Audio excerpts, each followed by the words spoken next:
Studio फोडून धमक्या देण्याची काय गरज आहे?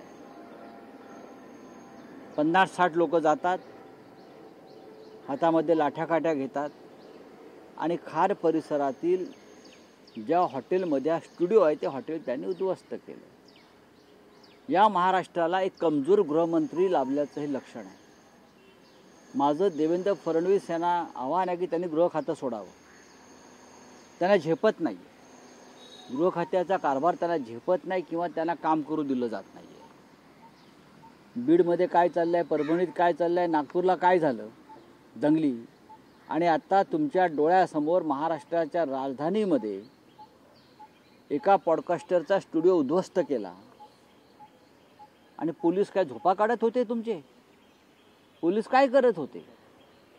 या महाराष्ट्रामध्ये सेन्सॉरशिप लादली आहे. काय केलं? आणीबाणी लावली आहे. जर आणीबाणी लावली असेल तर मला स्पष्ट सांगा आम्हाला तुम्ही. हो, या महाराष्ट्रामध्ये आम्ही आणीबाणी लावलेली आहे. कलाकारांना, साहित्यकांना, लेखकांना, कॉमेडियन्सना त्यांचे कार्यक्रम आम्ही टीका टिप्पणी करू देणार नाही, लिहू दिलं जाणार नाही, बोलू दिलं जाणार नाही. हे माझं देवेंद्र फडणवीसांना एक आव्हान आहे की नागपूरच्या दंगलखोरांच्या संदर्भात त्यांनी सांगितलेलं आहे, दंगलखोरांना सोडणार नाही आणि जे नुकसान झालेलं आहे ते दंगलखोरांकडून आम्ही त्याची भरपाई करू. काल रात्री खारमध्ये दंगलखोरांनी जे नुकसान केलेलं आहे त्या दंगलखोरांना तुम्ही सोडणार आहात की नाही, आणि जे नुकसान झालं आहे ते तुम्ही या दंगलखोरांकडून भरून घेणार आहात की नाही, हा एक सामान्य जनतेचा प्रश्न आहे. महाराष्ट्राच्या राजधानीत तुम्ही गुंडाराज चालवताय. बरं, अशा प्रकारची गाणी निवडणूक काळामध्ये सगळ्यांवरच आलेली आहेत. रिक्षावाला, दाढीवाला, गद्दार, गुवाहाटी, तुम्ही गाणी पहा त्या काळातली. आमच्यावर केली आहेत, त्यांच्यावर केली आहेत, केलेली आहेत ना.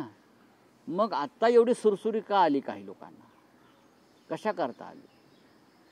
हे गाणं जे आहे त्यात कोणाचा उल्लेख नाही आहे, कोणाचं नाव नाही आहे. या गाण्यावरती काही लोक रात्री बेभानपणे नाचली बरं का, असं मी पाहिलं.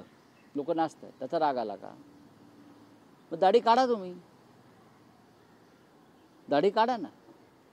तुम्हाला दाढीच्या विषयी एवढं, स्वतःच्या दाढीविषयी म्हणजे सगळ्या दाढ्या माझ्याच आहेत किंवा ज्या दाढीवाल्यावरती कोणी काय म्हणतं आहे तर माझ्यावरच बोललं जातं आहे असं त्यांच्या समर्थकांना वाटत असेल तर त्यांच्या समर्थकांनी दाढ्या सपासट करून टाकाव्यात.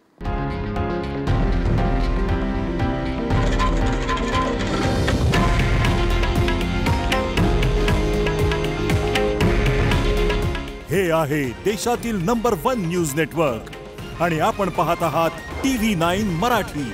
काळजी तुमची, हित महाराष्ट्राचं.